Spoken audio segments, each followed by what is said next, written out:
هەموو ئەو هێزانەی کۆسپن لەبەر دیموکراسی و ئەیانەوێ بیری سەدەکانی ناوڕاست لەژێر هەر پەردە و بیانویەکە بسەپێنن، ئێمە ململانێکی عەقلانی فەلسەفی ڕخنەی لەگەڵ ئەوانەکەین.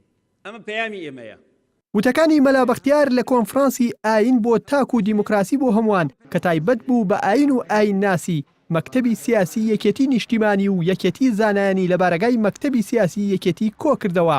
وەفدی یەکێتی زانایان سەردانی مەکتەبی سیاسی ئەو حیزبیان کرد و نیگەرانی مامۆستایانی ئاینیان گەیاندە بەرپرسانی یەکێتی و دواتر سەردانی هێرۆ ئیبراهیم ئەحمەد ئەندامی مەکتەبی سیاسی یەکێتیان کرد. بەوتەی بەرپرسی ڕاگەیاندنی یەکێتی زانایان لە کۆبوونەوەکەدا مەلا بەختیار پێی ڕاگەیاندون کە قسەکردن لەسەر خودا و پێغەمبەر و قورئان هێڵی سوورە و لە کاتی بەزاندنی ئەو سنوورەشدا زانایانی ئاینی مافی خۆیانە ڕێگای مەدەنیانە بگرنە بەر.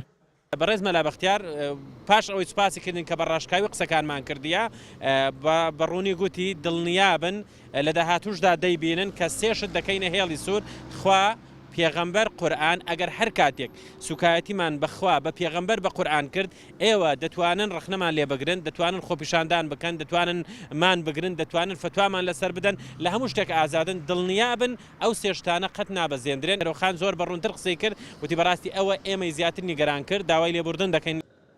ئەگەرچی کۆنفرانسەکە لەسەر ئاین و ئاین ناسی بوو، بەڵام مامۆستایانی ئاینی و یەکێتی زانایان بەشداری کۆنفرانسەکەیان نەکردبوو، هۆکارەکەشیان گەڕاندەوە بۆ ئەوەی کە بەڕەسمی بانگێشت نەکرابوون. وتەکانی مەلا بەختیار تەنها نەبوونە جێگای ناڕەزایی یەکێتی زانایان، بەڵکو لە تۆڕە کۆمەڵایەتەکان و مینبەری مزگەوتەکانیشەوە باس کراو لەلایەن لیژنەی ئەوقاف و سێ فراکسیۆنە ئیسلامیەکە لە پەرلەمانی کوردستان ئیدانەکرا. ئەوەی ئەو کۆنفرانسە کرایە کۆنفرانسێکی گشتگیرە، ئەنواع کەس نخبەی تێدا بووە، خەڵکی سیاسی تێدا بووە، خەڵکی خوێنەواری تێدا بووە، شتەکە بەڕاستی بەلای ئێمە مەقسوود بوو و هەدەفی تایبەتی تێدا هەبووە. بۆیە ئێمە بە چاکمان زانی کە ئەوڕۆکە لێدوان بدەین و هەروە بەرنامەی ئیدانەکردنی ئەو جۆرە کۆنفرانسان دەرکەین لەو ئەوەی لە ڕۆژگاری ئەوڕۆکە بە هیچ شێوازێک قابلی قبوڵ نییە.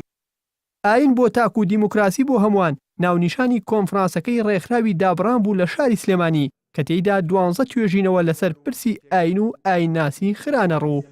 بابانە نۆریان ئارتی سلێمانی.